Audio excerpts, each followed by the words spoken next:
Welcome back to the Awfully Irish podcast. Today we have a very, very special guest. Would you like to introduce yourself? Yeah, hi. Jacob Duran, Cutman, the stars, here in Vegas. So thanks for having me on, huh? And thank you for coming on. It's an thank honor you so to be much. interviewing you. We've been a massive fan of your work for years. Appreciate it. No, I just closed this blind. The lighting's a Well, bit. I'd like to get to know our guest a little bit. So tell us, how did you get started off with in Cockman and all that, being a cutman? A Cockman, my bad. Well done, Thomas. the Irish version of being a cut man. Yeah. We have a couple of cockman over here now. Cockman. So, so anyway, yeah, I started off years ago. I had my own school of kickboxing, and I was a trainer. And being a trainer, I had to learn to be a cut man, and because the cut man kind of floated to the top. So it's what I do full time now. You know, I enjoyed training fighters, but I enjoyed being a cut man even more. That's great. So, you said you were teaching kickboxing, was it? Yes. Yes. How'd you get into that?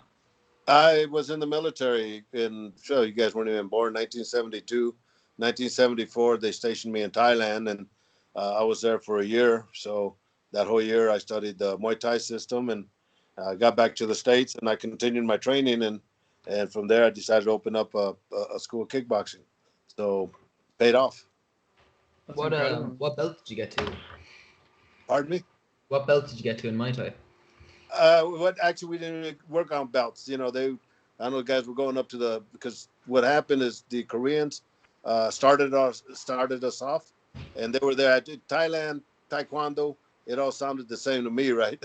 I was a young kid, and so the Koreans were there for the first 3 months, teaching the GIs, the military guys, and then the Koreans left, and then the Thais took over, and they kind of transitioned us into the Muay Thai for about the last 9 months that I was there. But if you guys know Master Ken out of Manchester, him and I were young students at that same time. But it was great. You know, Muay Thai for the Falungs, as they called it, the Americans, and actually the foreigners where it was a new thing. You know, they a lot of them hadn't even seen or been involved with a lot of the Europeans, which are real big, but just the Falungs. You know, anybody that wasn't Thai.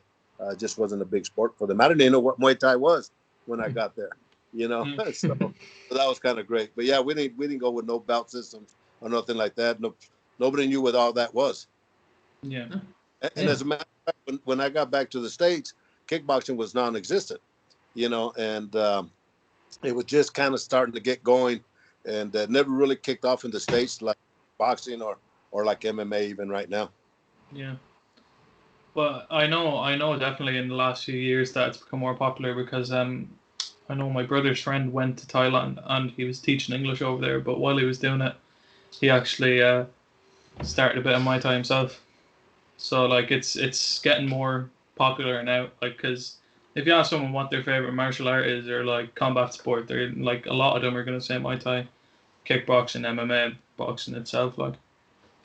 Yeah, it was real big. You know, the Dutch did a big thing about it. Like I said, and then Master Ken moved in from Thailand to Manchester, England, and he's continued his career there. So, you know, he's done very good. Yeah. Yeah, So what would you say your favorite combat sport is then? definitely. I don't know. You know, I like blood. You know, so I worked boxing as a cut man for boxing, mixed martial arts, and now in the States, the newest sport is bare knuckle fighting. Well, I shouldn't say the newest. It's been around. It's the first legal sport since 1886. Because before they had bare knuckle fighting here in the States, and then they banned it. But yeah, when it comes to cuts, bare knuckle fights gives me a lot more work. Yeah.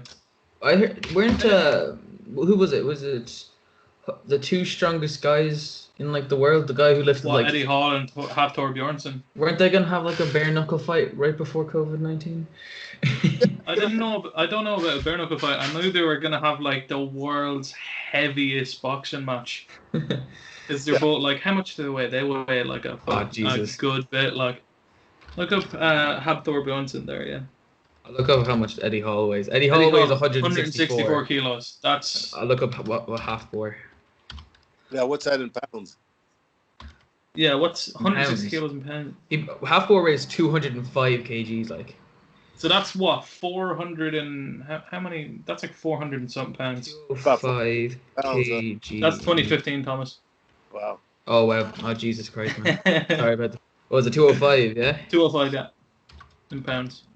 In pounds would be around About 450. 450. Jesus.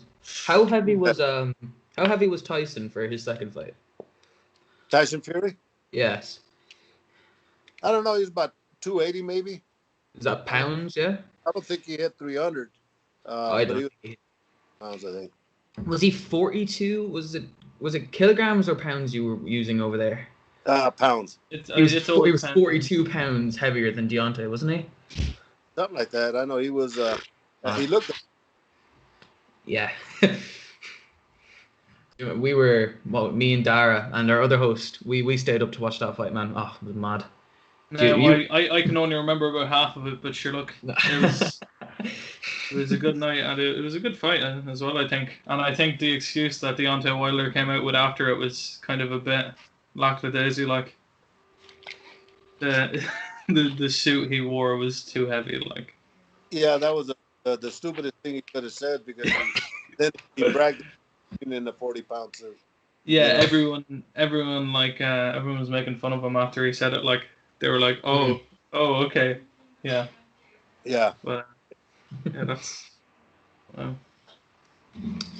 Yeah, you've been commenting for a lot of people. Do you have good relations with like people you do the Cutman for?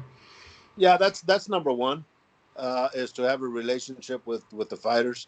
It's not so much about world title fights or anything like that. It's about the relationship that I have with the guys. And I'm here at the MGM for the top ranked fights, and there's a lot of young guys that I'm meeting that I'm meeting for the first time. But it's nice to sit down with them and talk to them and just kind of find out where they're coming from, and that's really the whole key to what I do. That's what I enjoy doing is getting in the inside with these fighters, and I've been fortunate enough to work with so many great champions that it's about the personalities. Yeah. Do you find that like cocky fighters get on better, or is it like half of it's the talk, half of it's the work? Because I know that there's a lot of fighters that tend to play mind games with their opponent before the fight, like. Yeah, that's mind games. After a while, you've been in this game long enough, you realize that mind games don't really mean a whole lot because it all comes down once they start throwing blows. So, I'm not, and I've been fortunate enough not to work with a lot of guys that talk a lot of bullshit, and just go out there and the nice guys just go out there and fight. And that's my level of guys that I like to work with. Yeah. That's good, yeah. How different would you say it was working on Creed and being the Cutman for Michael B. Jordan as to actually doing it for like professional fights? Yeah, it's a good question. The techniques were all the same. That's why they brought me on board because of what I do. And so everything that I did, I would do like I did in a normal fight, except there was no real blood. It was all Hollywood blood. But it was a pleasure just to be part of that franchise, and hopefully if they have a Creed 3, then they'll call me to be in that one also. Oh yeah, hopefully. They're good movies now, to be honest. Like they're real good. Yeah, it's best way to describe it is like it is the Rocky of this kind of generation, because like it's like it's in the same universe and everything, but like they still have the same kind of impact that they would have had. Yeah, it's kind of a spin-off of the Rocky franchise, and for me to be fortunate enough to work to do 3 movies with Sylvester Stallone, that itself is a pretty big accomplishment for myself, so just be part of that, and then like I say, working one-on-one with Michael B. Jordan is pretty awesome. And did Tony Bellew have his own Cutman for that, or was it you as well? No, Tony had his own guy. What a nice guy too, man. And but there was one of the guys that they brought in that was a Cutman from the Philadelphia area. So he played the part, and he did good. He did, yeah. Very good. So. Really good movie. Yeah, they're really good movies. Yeah, no, and they tried to. Would you say they tried to be as accurate as normal? Like, would you say the boxing it's overhyped? Would you say it's pretty accurate? How would you describe it? No, it's pretty much on point. I know in the first Creed movie, Ryan Coogler brought me in for my expertise, to make it as authentic as possible. And I told him, I said, if I see something that's not really realistic, I'm going to bring it up to your attention. And he says, well, Stitch, that's why we brought you in. So they understood that. And even like Michael B. Jordan in the first movie, could I spend like 6 weeks with him one-on-one every day, wrapping his hands in his trailer, just him and I. And about the 5th week, I told him I was gonna knight him as a fighter because everything that he did was as realistic as a boxing guy could do, being an actor. So yeah, they did a great job. Yeah. And were you on set when Michael took the shot from Tony to the face? What was that like? I was ready to kick Tony's ass. No, that was good. That was it made the movie, and just to see the way Michael B. Jordan fell, there was no theatrics there. It was pretty much the real deal. Yeah, I remember when the video went around, everyone was just like, "Ooh," because of the way he just like planted on the canvas. Yeah, like, Michael B. Jordan, he could feel his jaw going the other direction. Yeah. So that was kind of. Ouch. Yeah, that's bad now. Like, so what would you say is the most accurate boxing movie you've ever seen? Like, I've watched interviews with other people and all, and they've said like Raging Bull is one that's accurate. That goes way back, and it's funny that you bring that up because whenever I look at all these movies, I look at the little fine points of the boxing aspect, not so much the acting, because movies are based on acting, but the realistic part of it. And Raging Bull did a good job. There was some little kinks in the armor. I thought Creed definitely did their share in doing the right thing, and even like me going forward, because that when I got there, the day that I got there, I'm watching these guys do some filming, and during those scenes, Ivan Drago's son is the one that's fighting these other guys. He's knocked them out. So as I'm watching these guys, the action, the guy gets knocked out, and he's laying down on the ground, and they hire extras as actors, as doctors. Well, the doctor that came in picked the guy's head up and started examining his eyes, and I told the director, "What's going on, Gerald?" I told the director that that's not because if a guy gets out, you don't want to be lifting his head up because he might have some nerve damage. So they, but it's pretty realistic. Of course. So would you say that Creed is the most realistic, or? I think so. And as technology goes, the angles and cameras and everything, they did a real good job. The part in the second movie when I'm doing the finger, that's a little bit of Hollywood. That is a non-existent thing. It's just like Sylvester Stallone or Rocky when he told Mick to cut him. Cut me, Mick, cut me. Those are Hollywood scenes, but they're good for Hollywood. Of course. And you also worked on Here Comes the Boom. Would you say that's fairly with Kevin James? You were the rap man for Kevin James, were you? Yeah, that was a fun movie. Just for the sake, and I'll kind of give you a little behind the scenes, so when you guys see the movie again, you'll understand. But whenever you get an assignment to do a movie, if you have lines, they give you what they call residuals, where they show it to, let's say on TV, and then they show it international, right? Wherever they sell it, you get a percentage of the pie. And what they call mailbox money, they just send you checks. In fact, I just got a check from Here Comes the Boom the other day. So anyway, when I got the script, I didn't have no lines. And I'm thinking, I got to figure out a way to say something just so I could get residuals. But when it was time for me to do my scene with Kevin James pulls me aside and he says, Stitch, we got to have you say something. And I'd already thought about it. I came in prepared, right? And I said, well, here's what I tell the guys is, welcome to the UFC. I said, oh, yeah, that's great. That's great. So when we did our scene, they called me in. I'm working on him. And, his line to me, oh, Stitch, can't believe you're working on me. I'm a big fan of yours. Gee, what a week I'm having, right? So as I'm cleaning him up, I'm working on him. Right at the end, then I'll go, bam, I'll slap him in the face and I'll say, welcome to the UFC. And then I walk away. But he didn't know I was going to slap him. So when started laughing, and that was the only take that we did. So that became part of the movie. Well, That's pretty cool. It's genius. I like that scene. bit of improv, yeah. Yeah.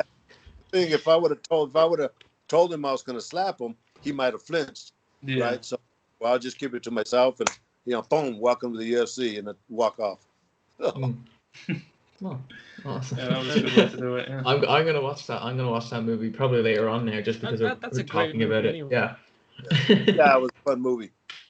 I've only seen clips now myself. I've seen a clip of like Rogan at dinner with him, Yeah. and that was back then when Rogan still had a bit of hair on him.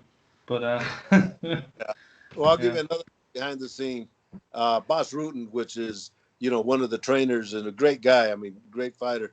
But there's a scene when he's in the fitness center when he's showing them, pump, pump, jab, jab, knee, elbow, elbow. Well, that technique, he said, he used to be a bouncer in a bar. And this one guy comes up to him, and Boss Rutan's a pretty badass dude. This guy recognized him. Hey, I'm an instructor. So he showed him those techniques, and just to make fun of him, he incorporated that in the movie. So when you see that part right there, that was someone trying to show Boss Rutan how to fight, and Boss Rutan knows. that's a good one. Wow. Wow, that's awesome. I think we're all gonna watch this film like probably later on now. Yeah, we'll Thanks for probably this. watch it together. Yeah. You work with a lot of people, and I know for all three of us, we're pretty big fans of YouTube and YouTube boxing. So I gotta ask, what was your experience working with JJ and Vidal and the Mayweathers and all that? Oh, it was unbelievable. And even with Anson Gibb, just to have these guys, just like Michael B. Jordan, him to come into our world of boxing, it says a lot for them. And same thing with JJ and Anson Gibb, for them to leave their element and come into ours. It literally, a lot of respect for them. When JJ came in, I didn't know who JJ was, and I knew nothing about YouTube stars, 20 million fans and all that shit. But when JJ, I'm the one that wrapped his hands every day, like I did Michael B. Jordan, and there I'm letting them know. I said, look, I don't know what you do outside the ring, but you're in the gym in Las Vegas, you're a fighter. So I'm going to treat you just like a fighter. And every day I wrapped his hands, and every day I gave him advice like I was a young fighter. And it was he fought his heart out. He did good. I was real impressed. Anson Gibb, a little bit different. JJ came in with some athletic skills. Anson Gibb came in with very few, but I think he kind of knew it. And, but I was impressed with him because of the hard work that he put in just to go into that transition. Anybody that goes from not a fighter, he didn't even know who I show you how much about the sport. But for him to make that transition, just to get into a ring and fight, I had to show him a lot of respect. But yeah, JJ and Anson Gibb, to me, it was a pleasure. Vidal, I've worked his fight as a professional when he's fought. So we've become very, very close, and I take care of these guys like they're my children. And I think that's the kind of response that they get from me, or they give to me. So it's a good relationship. Yeah. So would you say it's a positive thing that they've moved from YouTube into boxing now? Because I remember now when the first fight was happening that there was a few boxers saying that, they were saying not very pleasant things, let's just say. I know one Irish boxer said that it was a disgrace to the sport. And yeah, I didn't see why, I get why they could say that, obviously, but if it gets more people watching, why not have it, Yeah, I can understand why they say that because, JJ and Anson Gibb got paid, and even the Lowe brothers, they got paid a lot of money to do what they don't do, Yeah. right? I mean, like us, from Las Vegas to Los Angeles where the fight are at, it's a 30-40 minute flight. We flew up there, seven of us flew up there in a private jet, and then we stayed in one of the best hotels in Beverly Hills. So they spent money on JJ, and don't have that luxury, But yeah, they did well. They represented the sport. But when you look at it on a boxing aspect, on a boxing part, it makes a lot of sense because the zone works on subscription, Mm. and what better way to get new followers than to bring people that have a lot of followers themselves. So that worked out to their advantage. Yeah, That's that's fair. true. I know myself. I wasn't a boxing fan until I seen that, and then after that, I was following it more closely. Well, I good. feel Well, like Yeah, I feel like a lot of people may have started, like people our age anyway, may have started getting an interest in boxing because of stuff like Creed and like these YouTube Mm. boxing matches and everything. Yeah. Because it was someone that we know well, like we didn't know them personally, but someone that we've seen like kind of grow over the course of a few years, and then it, being pitted against someone else that we know of, like. yeah, that was like I said on the marketing aspect, great move. But Yeah. I'll show you how I knew it was different than just regular boxing. So normally when we get into an arena, we'll go into the dressing room and we'll put our bags down, and then the team that's working the corner, we'll go to ringside and we'll look at the red corner or the blue corner wherever that's at, and we'll decide. I'll be on the right side of the mat. You be on the left side. Who's going to work on the? So we'll go through all those details. But usually when I walk into an arena, people are hitting me up for pictures and photos and all that stuff. But I walked in with and then this other trainer, and everybody's calling out Vidal's name, and nobody knew who I was. So I knew I was in a different atmosphere. Yeah. Yeah. No. For marketing move and for there's just the whole world of boxing. I think it definitely gained followers because, well, like I've been watching boxing, UFC for years, but like I think what was the first one I watched? Probably the McGregor Mayweather, which is it's not like years ago, but it's fairly long time Yeah, ago. it's And it's it's a while ago. Like it's yeah, it's not too recent, not too old. were you at that fight? No, but I'll give you a little insight. Is I worked Conor McGregor's fights when he first made his debut in the UFC, and I think over 2 or 3 shows, and then I left. And but John Kavanaugh, I'd seen him. That's when they had already signed to fight Mayweather. But I saw John Kavanaugh in New York at the Garden. We did a show on New Year's Eve. And I think he was working with Patty Fitzpatrick, if I'm not mistaken. And so he sees me. John Kavanaugh sees me, and he gives me a big hug, and he says, "Hey, I want to talk to you about working with Conor." And of course, that was the biggest show, biggest fight at that time on the marketing aspect. So yeah, I told him I was definitely interested, and I went back to ringside and I worked some fights and came back into the dressing room, and John Kavanaugh said that he had just spoken to Conor McGregor, and Conor liked the idea. So yeah, I was real excited, and he said that Conor's agents or management team would get a hold of me, and they did. And through my attorney and myself, and so we sent him a letter of what we wanted and all that, and our price, and basically they came back and said I was too expensive. So I missed out on that opportunity, but it was more not that I was too expensive because uh, it was a mega fight, and I was willing to negotiate just to be part of it.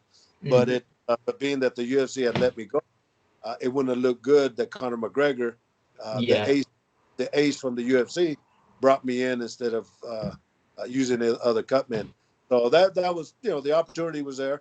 It just that it became political, and I helped Conor McGregor because not only do I know MMA, but I also understand boxing better than anybody that he had in his team. And then the fights are here in Las Vegas, and I know all the commission members here in Las Vegas, and they know me. So it would have been a good advantage, but it was all marketing, and I understand.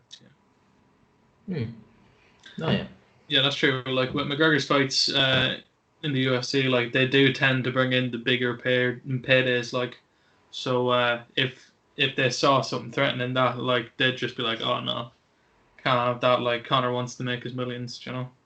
Well, yeah, it wouldn't have looked good on Dana either, because Dana's the one that fired me, and Conor McGregor is the one that wanted me back. So Mm. it would just it wouldn't have looked good for Dana White. Mm, No, yeah, we get that. that's Yeah. true. No, yeah.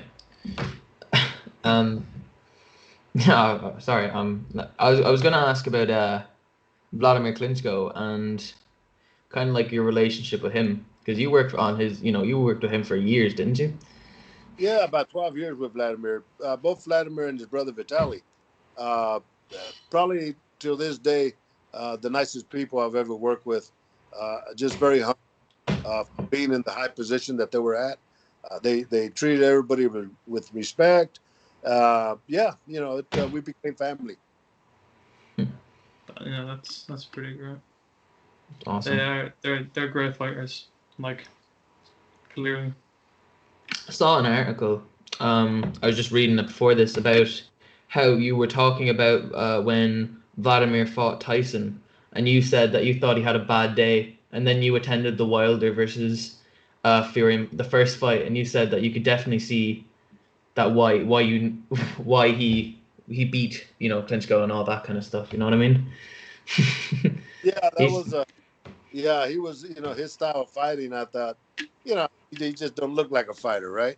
yeah And no Yeah. after being disciplined and being a world champion for 10 years, I thought it was going to be one of these easy fights, but nah, Tyson Fury did a tremendous job, and I just What a thought beast. they had a bad day. But then I saw him fight Deontay Wilder. His style of fighting is the nobody could teach fight like Tyson Fury.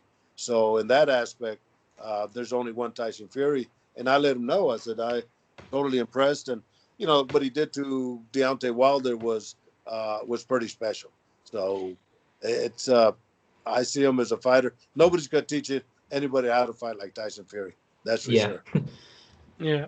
yeah No, he's I know. I remember. I didn't know who he was until I seen. Uh, what was the one we seen Thomas? What was the fight with Wilder him? versus Fury too. Yeah.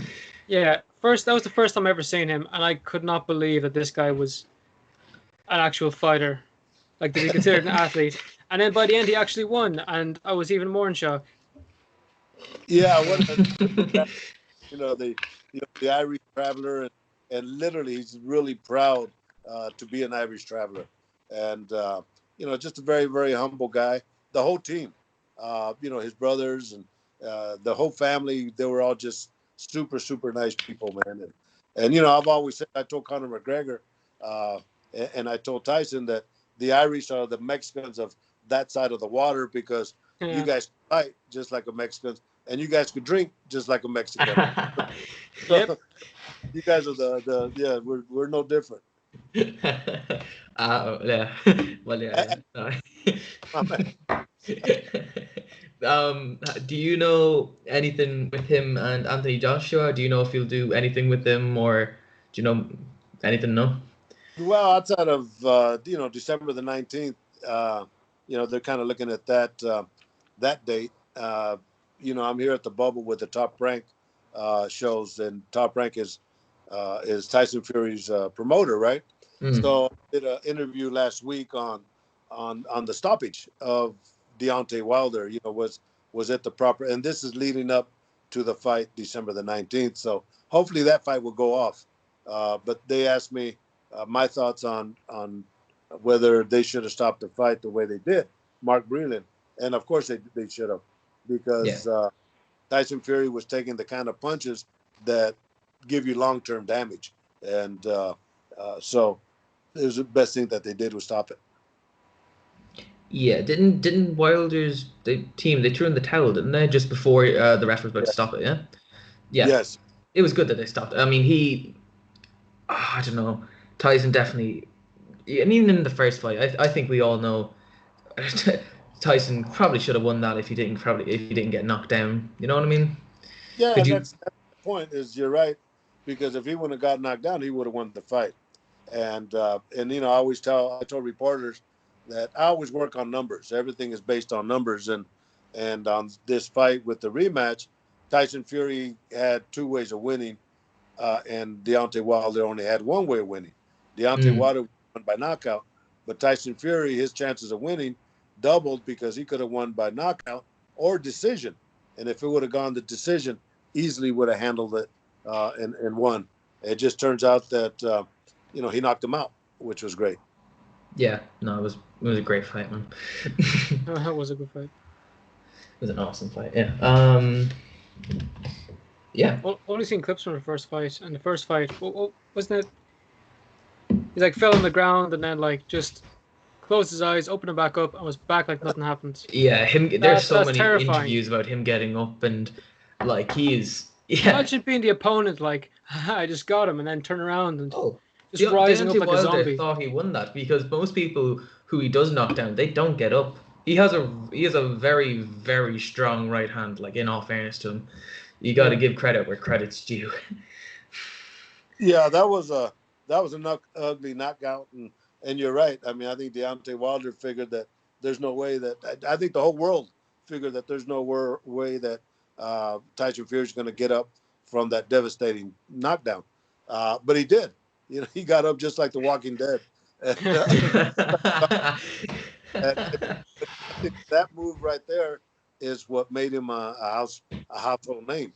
People respected his heart and soul, and definitely showed it right then and there. They're having a rematch sometime. Is that the one in December, or is that when Anthony Joshua? Yeah. With all this COVID going on, hopefully it happens, and hopefully it happens here in Las Vegas. So I don't have to be traveling, but they're looking at December the 19th. So we'll see. Yeah, it should be a very good rematch because I'm thinking, Tyson Fury, he's very confident, thinking, I bet this guy, could have beaten him the first time, and then you have Deontay Wilder thinking, I think this guy, he wants it more, he wants his belt back. You know what I mean? Yeah. It's a game of ego, that's for sure, and but I think you'll see the same results. I'm thinking kind of, just because he outdid him in the first two, I think it's just it's going to end up the same kind of way, Yeah. Well, I'd like to see either fighter win. They're both brilliant. Yeah. Awesome. What did you lads cover at the start? Because I was MIA. What did we talk about? We talked about how he became Cutman. We talked about his time, learning Muay Thai in Thailand, wasn't it? Thailand. That's impressive. That's very impressive. Talked about, we talked about everything. Then we started talking about YouTube and all that and relationship with that. And he asked his favorite drink. His favorite, his movie career as he's ever been to Ireland. An aspiring actor, Yeah, I've been to Northern Ireland and Ireland. Been to Dublin and been to Belfast, and of course, I love it up there. Which was your favorite? Well, answer correctly. I don't know. Where do you guys live? Oh, that's easy. We live in Offaly, Go on. So which one do you prefer? We live in the ass end of nowhere. I'll tell you the story was we have a UFC show in Dublin, and I'm going through customs, and the custom agent asked me if I've ever been to Ireland, and I said, yeah, I've been to Belfast. He goes, that's not Ireland. Well, he's kind of true. He's kind of right. Passport, and I walked without asking any further questions. After that ain't one of them. Yeah, we got a lot of history up in Ireland with the North, so yeah. Yeah, some people feel very strongly about it, so he probably found one of those people. Yeah, I'm sure he was. Yeah. A lot of people are feeling strongly about it, especially I think there was a bit of a resurface with all this Brexit stuff as well. Yeah, definitely. But that's a story for a different day, lads. Yeah, of course. Yeah. Have you guys in Ireland? Have great crack? Do you speak any Irish? Not like you guys. No. You probably know the same amount. We're shy of Irish. I'm out of school with a year, so like my Irish vocabulary has gone to like 6 words about. And that's fair play. Fair play. Yeah. No, it's Which is bad because it's I think it's technically is it still a dying language at the moment. Oh, it's it's a dying language. It's Yeah. like we have Welsh people talking to us about like, oh, Welsh is dying. It's only 24% of Welsh people speak it, and we're like, 1% of people in Ireland speak Irish. Oh, So really? it's So, Yeah. dying. Yeah.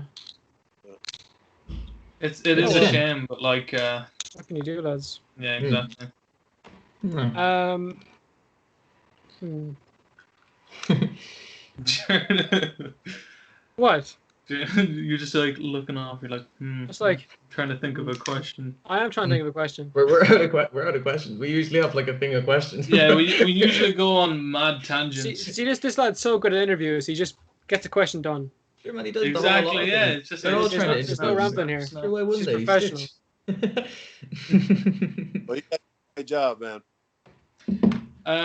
Do you do any combat sports at the moment yourself, or are you done with all that? Like actually boxing or Any kind of training. Muay Thai or anything?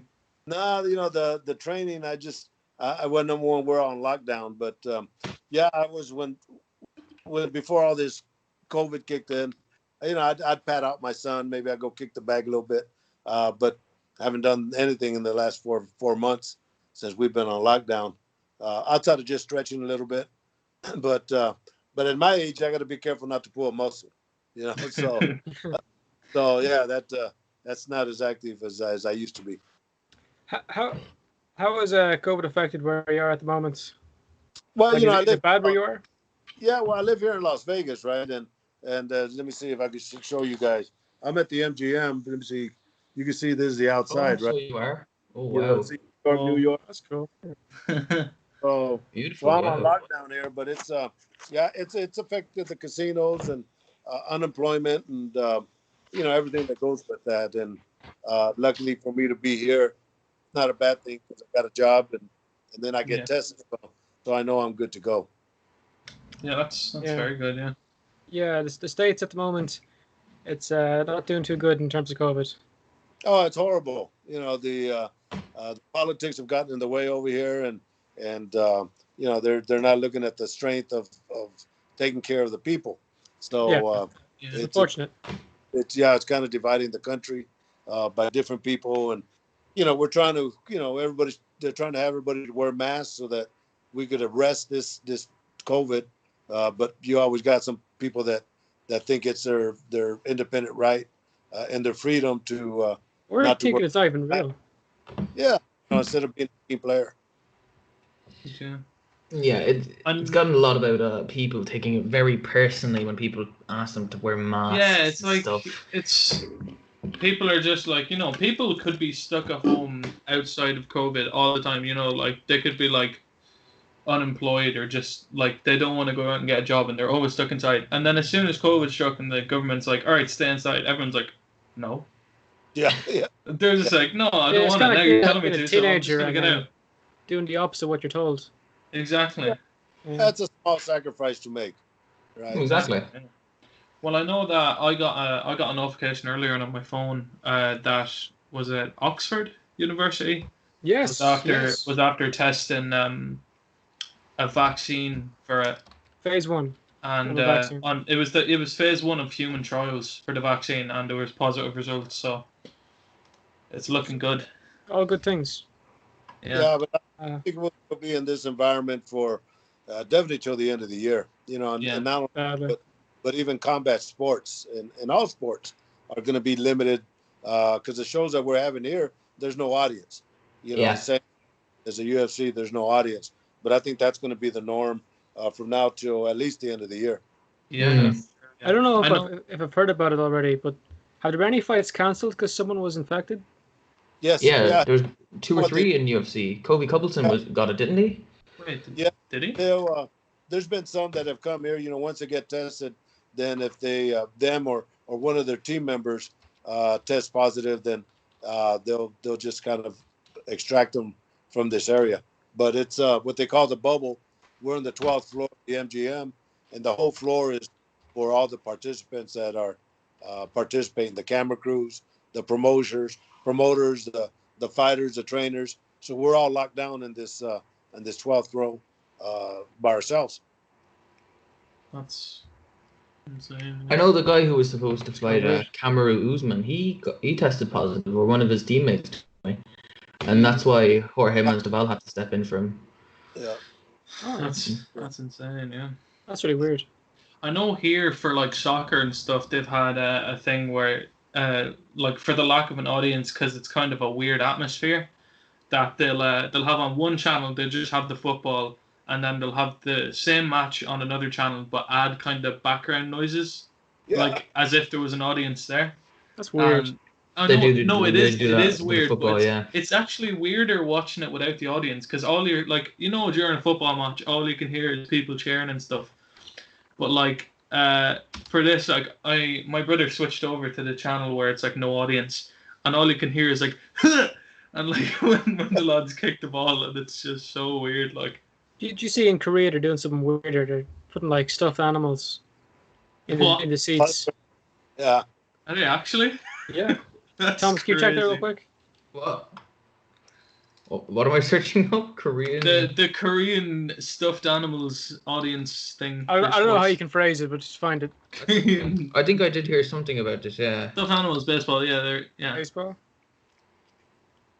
Is this actually? No. Oh fuck. No.